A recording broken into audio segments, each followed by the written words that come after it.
A coisa tá feia aí para o Bolsonaro e para alguns dos seus maiores aliados. Olha, a Polícia Federal fez ontem uma mega operação em 4 estados. Foram 8 operações aí de busca e apreensão no âmbito aí de investigações que miram o quê? Miram o desvio de verbas da Covid, da pandemia. Você deve estar lembrado ou lembrada, caros plantonistas, que eu falei o seguinte: olha, o Bolsonaro vai pagar por todos os crimes que ele cometeu durante a pandemia. E durante a pandemia foram cometidos crimes que a gente ainda nem sabe. Eu lembro durante 2020 e 2021 que eu falava aqui, olha, por conta do estado de calamidade, os governos podem agora contratar qualquer serviço aí de saúde sem licitação. E estão roubando muita grana no Ministério da Saúde, estão roubando muito. Ficaremos sabendo disso um dia quando a Polícia Federal tiver alguma autonomia. Pois bem, chegou 2023, a Polícia Federal passou a ter autonomia, porém, eram muitas investigações contra esses bandidos. Ainda são muitas. Algumas já estão acabando e outras estão começando. Aí, começou esse ano aí uma investigação. A investigação mira o quê? Foram repasses aí de 190 milhões de reais do Ministério da Saúde do governo Bolsonaro para algumas prefeituras. Essas prefeituras, elas pegariam o dinheiro desse repasse e elas fariam ali um tipo de uma linha de atendimento, ou seja, você liga ali e é atendido, de um pré-atendimento para pacientes de Covid. Então imagina que alguém está com sintoma de Covid e falava, caramba, será que eu estou com Covid ou não? Naquela época que não tinha vacina, estava todo mundo morrendo, uma desgraça total. Aí a pessoa pensa, caramba, será que eu tenho? E aí liga no número que a prefeitura deu para falar, ó, tô com sintoma tal, aconteceu isso, e aí a pessoa ou encaminhada para um hospital, ou para alguma consulta online com um médico. Enfim, é um pré-atendimento ali para ver o que vai fazer com essa pessoa que está com sintomas ou que já testou positivo. Ok. O que acontece? Acontece que o Ministério da Saúde do Bolsonaro contratou 3 empresas ali que não faziam nada. Então as pessoas ligavam, então lembre-se ali, é só a gente lembrar, usar um pouquinho a memória. Em 2020, quando não tinha vacina, eu lembro que qualquer pessoa dava uma caminhada assim numa ladeira para cima, ficava com um pouco ofegante. Será que é Covid? Será que é Covid? A pessoa, eu mesmo, às vezes eu caminhava, eu não caminhava porque eu não saía quase de casa, mas eu fazia algum exercício em casa, alguma coisa assim, eu ficava um pouquinho ofegante por qualquer motivo que fosse. Será que é falta de ar? Então, naquele tempo que as pessoas estavam em pânico, imagina o número de pessoas aí que não ligaram, algumas que testaram positivo, outras que estavam com sintomas, que ligaram e não tinha atendimento algum. Segundo aí a Polícia Federal, foram 86 milhões de reais roubados nessa aí. E mais 40 e poucos milhões de reais, já eu vou dar os valores exatos, 40 e poucos milhões de reais que também foram pagos irregularmente. Então, da verba de 190 milhões... o governo Bolsonaro roubou aí mais de 120 milhões de reais. Para você ter uma ideia, essa operação foi anunciada pela Polícia Federal sem muitos detalhes, tá? São 46 milhões de sobreposição de objeto, quer dizer que eles pagaram a mais. E 80 milhões aí de superfaturamento, totalizando 126 milhões de dinheiro roubado desses 190 milhões. Tem uma coisa aqui que é como a imprensa deu a notícia. Eu acordei de manhã, eu vi a notícia. Eu falei, caramba, será que a ministra Anísia Trindade está fazendo alguma ingerência lá no Ministério da Saúde? Será que ela está deixando que roubem? Porque, nossa, 190 milhões roubados. Pô, Anísia, o Lula teve uma conversa bem séria com a Anísia quando apareceu na ministra da Saúde, quando apareceu uma matéria do Fantástico mostrando que hospitais federais estão sucateados há muitos anos. Ela já é ministra faz 1 ano e pouco. Saiu matéria, o Lula ficou bravo, chamou ela, falaram até que ela quase chorou na conversa com o Lula, porque foi bem dura a conversa, 1 ano, são poucos hospitais federais no Brasil, e aí ainda estão sucateados, não está nem em reforma nem nada, quem é o responsável por essa bagaça aí, vocês não viram? Pois bem, ok. Aí eu olhei e falei, será que é mais uma aí dela? Vai acabar caindo essa ministra, a imprensa quer tirar a ministra, porque a imprensa está assim com o Arthur Lira, para colocar alguém do Centrão lá para roubar. Mas não é a ministra do Lula. O que a imprensa, olha, Polícia Federal investiga suposta fraude na pandemia envolvendo o Ministério da Saúde. Eles trocaram o título, tá? Aí você vai na matéria do você vai na matéria do Metrópolis, que é a que mais teve, a matéria mais lida do site do Metrópolis hoje, Polícia Federal apura fraude em contrato de 190 milhões do Ministério da Saúde. Esse é o título que está na capa do UOL, tá?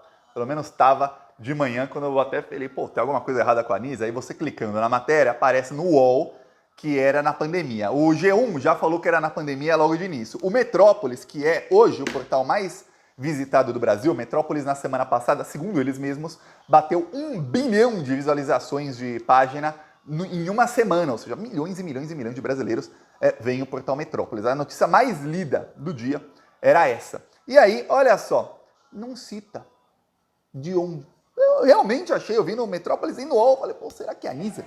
Aí eu cliquei na matéria, né, eu vou clicando e deixando em outras abas, né, para ler depois. Enquanto isso eu fui lá no G1, lá embaixo no G1 tava essa matéria aí, não tava com muito destaque não, tava lá embaixo na página e tava na pandemia. Eu fui lá ver se a matéria do Metrópolis e do UOL citavam que era na pandemia. A do UOL já citava no primeiro parágrafo, depois o UOL mudou o título. A matéria do Metrópolis citava no segundo parágrafo. Eu falei, que coisa, né? Você tem que ler 2 parágrafos da matéria para saber que 190 milhões roubados são do governo Bolsonaro e não do governo Lula. Tem uma coisa, a Polícia Federal não está dando nenhuma pista sobre essa investigação. Tudo leva a crer aí, pelo que dizem aí as boas e as más línguas lá em Brasília, que essa investigação é o comecinho aí que está mirando a pontinha de um iceberg. A Polícia Federal soltou uma nota dizendo que não ia dar mais detalhes e que, por enquanto, essa parte é importante, o crime aí é fraude em licitação. No caso, não teve licitação porque era estado de calamidade pública, mas não ter licitação não quer dizer que não tenha que haver alguma concorrência ou alguma justificativa para a contratação de algum serviço. E no caso que a Polícia Federal viu aí, é que 3 empresas faziam uma concorrência falsa para o mesmo serviço. Então, aí elas faziam essa concorrência, as prefeituras aliadas aí do Ministério da Saúde do Bolsonaro, porque vamos lembrar, o governo Bolsonaro só mandava dinheiro para prefeitos aliados. Estava rolando o Bolsolão, que era o orçamento secreto. Fora o Bolsolão, que era o orçamento secreto, as verbas que não eram secretas eram repassadas só para aliados. Só para aliados. O Bolsonaro estava afogando deliberadamente prefeitos e governadores que não fossem de extrema direita. Por quê? Porque o Bolsonaro entendeu uma coisa que eu vejo que o Lula talvez até entenda isso, mas o Lula não faz. Que é o seguinte, ele entendia o seguinte, se eu afogar, se eu cortar as verbas de todos os prefeitos do PT, governadores do PT, gente que é de esquerda, eles não têm como fazer um bom governo. Pode até ser mais ou menos e tal, a população gostar, mas bom mesmo vai ser difícil fazer. Porque um governo sem verba não consegue, sem nenhuma verba federal, sem quase nenhuma verba federal, com tudo sendo dificultado, sem parceria com o governo federal, fica muito mais difícil. Então é isso que o Bolsonaro fazia, e jorrava verbas para os governadores amigos para que eles tivessem muita popularidade. O Lula, ele dá verba para todo mundo indiscriminadamente. Não importa se é bolsominion, se não é. E aí os bolsominions ficam com popularidade alta e os que não são bolsominions e conseguem fazer uma comunicação também boa, também ficam. É assim que faz o Lula. Ele fala, eu sou presidente de todos os brasileiros, vou mandar para todo mundo. Não tem aquela parte de estratégia de falar, pô, ano eleitoral não dá aí para as prefeituras de bolsominions que esses caras vão se reeleger. E lá daqui 2 anos na eleição para deputado, esses prefeitos vão eleger um monte de deputado bolsominion e eles vão aumentar a bancada deles. Porque a estratégia do bolsonarismo hoje, para eleger muitos deputados, e a estratégia que a extrema-direita vem usando aí desde 2013, quando começou o Gabinete do Ódio, é qual? É fazer muito bem nas eleições municipais, porque eles sabem fazer bem em eleição municipal. A esquerda geralmente se dá mal em eleição municipal. É dominado pelo centrão. A extrema-direita começa a polarizar e eles começaram a abocanhar lugares do centrão. A esquerda é pequena em eleições municipais, bem pequena, exceto algumas exceções. O centrão é muito grande, o centrão quem domina geralmente eleições municipais, tanto para vereador como prefeito. E a extrema-direita foi abocanhando o lugar do centrão. E agora, cada vez mais. E eles sabem, se eles elegerem muitos prefeitos, eles vão fazer exatamente o que estão fazendo nas últimas eleições. Usam esses prefeitos para eleger um número maior de deputados federais e de senadores. E aí o que acontece? Eles aumentam a bancada deles. É por isso que cada eleição que passa, a bancada de extrema-direita é maior. Em 2026, a tendência é que seja maior ainda. O que a esquerda tem que fazer é, também, com estratégia, eleger mais deputados. Porque em 2026, tem chance de que tenhamos um Congresso 100%, assim, mais da metade golpista. E se é mais da metade tem maioria, já é 100%, porque a minoria não consegue nada. Então, a situação é essa.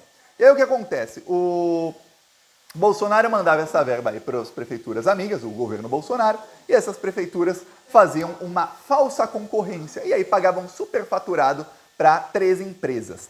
A Polícia Federal diz o seguinte: por enquanto o crime é fraude em licitação, porém novos crimes podem ser inseridos na investigação, dependendo aí do resultado das operações feitas aí nessa semana. Tem uma coisa, a operação foi buscar principalmente documentos e os celulares. Estamos falando aí de crimes cometidos em 2020 e 2021, tá? Então eu, opinião do Thiago, acho muito difícil que, olha, primeiro, esse pessoal que rouba dinheiro público, eles não são pobres, né? Quem tá roubando milhões tá cheio da grana. Esse pessoal só tem celular novo, eles trocam de celular todo ano pro iPhone mais novo ou pro os que não gostam de iPhone, a maioria que não entende muito de celular gosta de iPhone, nem que seja só para ostentar o iPhone. Os outros que não é iPhone também trocam o celular todo ano. E aí o que acontece? Esse pessoal aí dificilmente vai ter hoje as conversas de 3, 4, 5 anos atrás. Porém, a polícia também, se fez busca e apreensão, também quebra sigilos. E aí é que tá. Se chegou no nível de fazer busca e apreensão, é porque sigilos quebrados mostraram que teve muito crime. A polícia também quer documentos para saber quem tinha ligação com quem. Já aconteceu muitas vezes, eu posso te falar, da polícia apurar crimes que foram 5, 6, 7, 8, 10 anos atrás e na casa dos investigados ou nos escritórios deles tinham todas as provas documentais. Porque tinha planilha. Eu vou dar um exemplo. O Cláudio Castro, governador do Rio de Janeiro, o irmão dele sofreu uma operação aí da Polícia Federal faz poucos meses, de crimes cometidos entre 2017 e 2019, tá? Tinha uma planilha na casa do irmão do Cláudio Castro com propinas a pagar. Em 2024, ele tinha planilha de crime que ele cometeu 7 anos atrás. Então você vê que acontece. Quando a pessoa tá ali certa de que vai ficar impune, ela vai deixando. Aí depois que passa muito tempo, mudou o governo, agora a polícia vai investigar. A pessoa, ninguém viu até agora, não vai ver mais. O problema desses bandidos é que esses crimes demoram muitos anos para caducar, ou seja, para prescrever. E aí eles podem ser punidos durante muitos e muitos anos. É por isso que eu falo, gente, calma. As investigações dos crimes do Bolsonaro na pandemia, calma. Essas investigações vão fluir. Elas vão fluir naturalmente. Esses crimes demoram alguns mais de 20 anos para prescrever. Então, por mais que demore 1 ano, 2 anos, já estamos esperando aí alguns anos, calma, vai chegar. Nesse caso aí tem uma coisa. Essa investigação está na primeira instância. Ninguém ainda com foro privilegiado foi pego. Até porque não citaram quais são os ministros do Bolsonaro envolvidos nisso. Eu vi bolsonaristas dizendo que é o Mandetta, porém a imprensa chegou, eu vi uma matéria na imprensa dizendo 2020 e 2021. 2021 não era o Mandetta, aliás o Mandetta saiu no segundo mês da pandemia. Não sei, hein? Depois que saiu o Mandetta, entrou aquele tampão, né, que ficou pouco tempo, que agora me fugiu o nome, e aí depois, o Nelson Tait, né, e aí depois entrou já o Pazuello. Então será que não é o Pazuello ou o Nelson Tait? Será que é tudo aí envolve o Mandetta? Mas tem 2021 já era Pazuello, que estava ali matando as pessoas. E 2020 também já era Pazuello no final do ano. Então a gente vai ficar sabendo. Nenhum desses aí, no caso o Pazuello tem foro privilegiado, mas não chegou ainda no ministério. Está aí, o dinheiro foi passado pelo ministério para as prefeituras. Começa nas prefeituras, aí vai subindo a investigação. É normal que uma investigação comece por baixo e vá subindo. Dou um exemplo de uma investigação que foi abafada pelo Gilmar Mendes no Supremo Tribunal Federal, que é uma contra o Arthur Lira. Essa investigação pegou todo mundo que não tinha foro privilegiado. A hora que a investigação falou, olha, esse pessoal aqui que é todo ligado ao Arthur Lira, achamos. Tem aqui sim ligação com o Arthur Lira, vai para a STF. Foi para lá, chegou no Gilmar Mendes, ele arquivou tudo e ainda mandou devolver o dinheiro roubado para o ladrão. É isso que acontece, Brasil. Agora o Gilmar Mendes está batendo com o Arthur Lira, mas na hora que ele podia enquadrar o Arthur Lira foi devidamente enquadrado na época, ele já estava tentando o golpismo contra o Lula. Aí foi enquadrado com essa aí. Mas na hora que ele podia cortar o mal pela raiz, não fez. O que dizem algumas pessoas é que a hora do Arthur Lira vai chegar muito em breve. Hoje não é a hora dele ainda, mas vai chegar. Principalmente depois de fevereiro do próximo ano, que é quando ele não for mais presidente da Câmara, aí é que a coisa vai ficar bem feia para ele. Mas a gente gostaria que o Arthur Lira se ferrasse agora, né? E que esses bandidos todos se ferrassem agora. Veremos o que vai acontecer, mas a tendência aí é o seguinte, é que essa pontinha do iceberg, que é o que dizem que começa a investigar vários repasses do Ministério da Saúde do governo Bolsonaro. E aí isso vai acabar no STF, tá? E aí chegue em quem? Pazuello. Pazuello é deputado federal. Por enquanto, é um dos mais golpistas, tá para ser preso nas investigações aí de golpe de Estado. Porém, é deputado federal, a investigação provavelmente vai acabar no Supremo Tribunal Federal. Esse aí é o que deve acontecer com essa investigação, e aí vai ter um ministro relator, dependendo de quem seja o relator, a investigação vai andar. Alguns falam, Thiago, pode ser uma relatora, pode ser Carmen Lúcia. Olha, tomara que não, porque tudo que cai nas mãos da Carmen Lúcia contra o Bolsonaro ou contra o lavajatismo, ela senta em cima, deve estar bem alta a cadeira dela, deve estar sentada assim a Carmen Lúcia, de tanto processo que ela está sentando em cima, viu? É banco alto dela, viu? Cadeirinha alta dela. Ó, eu peço aí a sua inscrição no canal, vamos seguir aqui na luta, a coisa tá ficando feia para eles, viu? Falou!